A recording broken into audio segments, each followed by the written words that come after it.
Bonjour à tous, une vidéo pour vous présenter quelques corrections de l'exercice 12, qui est un exercice un peu calculatoire de calcul de dérivées successives. Alors en deux mots, et si vous cherchez juste une indication, je vous invite à un peu partir seulement de ces indications. Le premier va se passer par récurrence, on va trouver la formule à montrer par récurrence et le faire. Pour le deuxième, il y a une petite astuce, on va essayer de séparer cette fraction en deux fractions. Une astuce qui pourra vous rappeler les grandes heures des sommes télescopiques dans les calculs de sommes. Et pour le troisième, le produit là, nous invite à utiliser la formule de Leibniz avec euh, la dérivée de l'exponentielle 3x, les dérivées successives de l'exponentielle 3x qu'on peut démontrer par récurrence, un peu comme je vous ai montré de vive voix, mais en pensant aussi à gérer le 3 dans l'exponentielle. Alors pour commencer, la première qui est 1 sur 1 moins x, on va montrer par récurrence que pour tout n entier, ça marche aussi pour n égale 0, on a la dérivée nème de x qui vaut factoriel n sur 1 moins x puissance n plus 1. Donc je vous laisse pour le coup dériver une fois, deux fois, trois fois jusqu'à vous convaincre de ce qui marche. Vous verrez que à chaque fois la dérivée du moins x s'annule avec le moins. Par exemple, la première dérivée, ça va faire moins 1 sur 1 moins x au carré, donc 1 sur 1 moins x au carré. Et puis à partir de la dérivée seconde, il y a le carré qui va faire descendre un coefficient. Donc 2 sur 1 moins x au cube pour f seconde, puis 2 fois 3 sur 1 moins x puissance 4, et là on voit commencer à se constituer la factorielle. On a un peu l'habitude des dérivées successives, il se passe ça assez fréquemment. Voilà. L'initialisation pour n égale 0 est OK, hein. Je reviens pas dessus. Et pour l'hérédité, on prend un n, on suppose que la formule est vraie, et pour la dérivée n plus unième,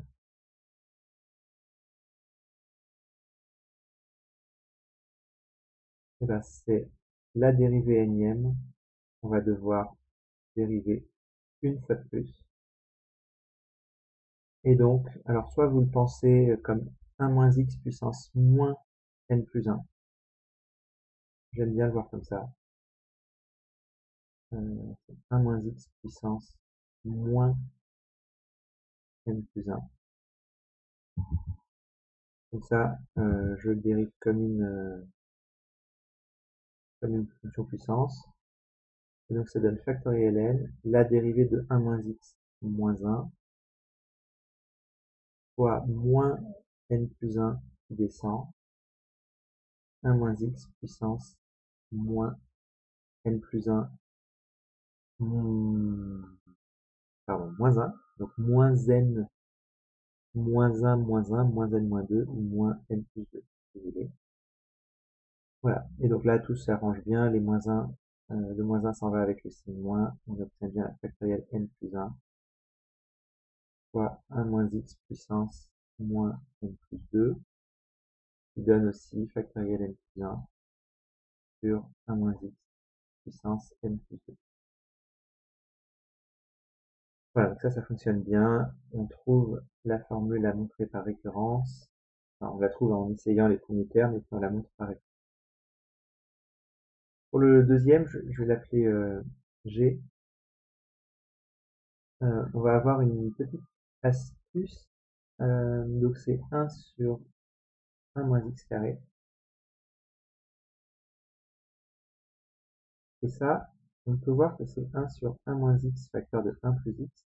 Et ce genre de choses, on a déjà vu des astuces qui consistent à le décomposer en deux fractions. Là, en l'occurrence, ça va faire 1 sur 1 moins x plus 1 sur 1 plus x. Alors, pas tout à fait. Si on fait ça, on va obtenir 2 sur 1 moins x, 1 plus x, mais qui est au même dénominateur. Donc, ça va être 1 demi de ça. Et ça tombe bien, 1 sur 1 moins x, on sait déjà le dérivé n fois, c'est le premier cas. Et pour le deuxième, alors ce truc-là, si je l'appelle h, Je vous laisse, comme pour le premier exemple, vérifier que la dérivée n de h fait quasiment la même chose, hein, sauf que cette fois-ci, quand on dérive 1 plus x, il n'y a pas le moins qui va annuler le moins, donc il y a un moins 1 qui sort à chaque fois. Et donc les signes vont alterner. Quand je dérive une fois, je vais obtenir moins 1 sur 1 plus x carré. Quand je vais dériver deux fois, 1 fois 2 sur 1 plus x au cube, etc.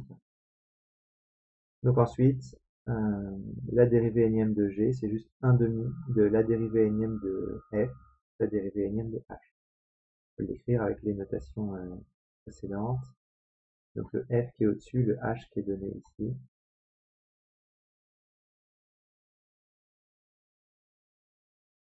Voilà. Vous avez tout simplement les deux dérivées énièmes qui s'ajoutent simplement. Voilà, pour finir le troisième exemple. Donc cette fois-ci, alors je vais les appeler autrement. On va dire que k de x égale à x carré par exponentielle 3x. Et je vais poser, allez, a de x, x carré, b de x, exponentielle 3x. C'est assez facile de calculer les dérivées successives. Pour a, bon, on peut le faire à la main, on a 2x, puis 2, et puis à partir de 3, la dérivée qui va être nulle. Donc on peut le faire parce qu'on sait qu'un polynôme, à partir du moment où on le dérive plus de fois que son degré, il s'annule. Ou alors on peut tomber sur 0 pour k égale 3 et montrer ensuite par récurrence que quand on a une fonction nulle, si on la dérive, elle reste nulle. Pour b, on a une dérivée d'exponentielle, donc qui va rester de la même exponentielle. Et simplement, à chaque fois qu'on dérive, il y a une puissance de 3 qui descend. Donc ça, on peut le démontrer par récurrence assez facilement. J'ai fait pour exponentielle x, où il n'y a pas de 3 qui descend en détail en direct.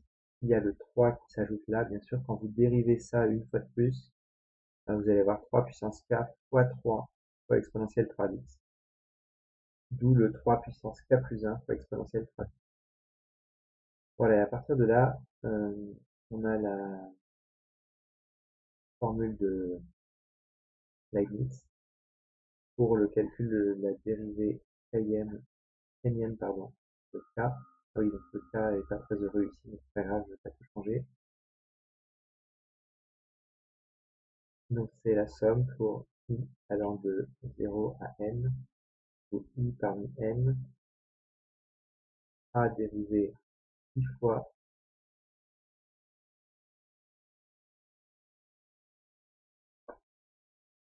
b dérivé n moins i fois.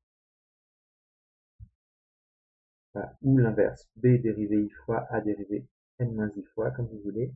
Ce qui est sûr, c'est qu'il n'y aura que 3 termes non nuls, ce qui vont correspondre aux 3 dérivés de a qui ne s'annulent pas.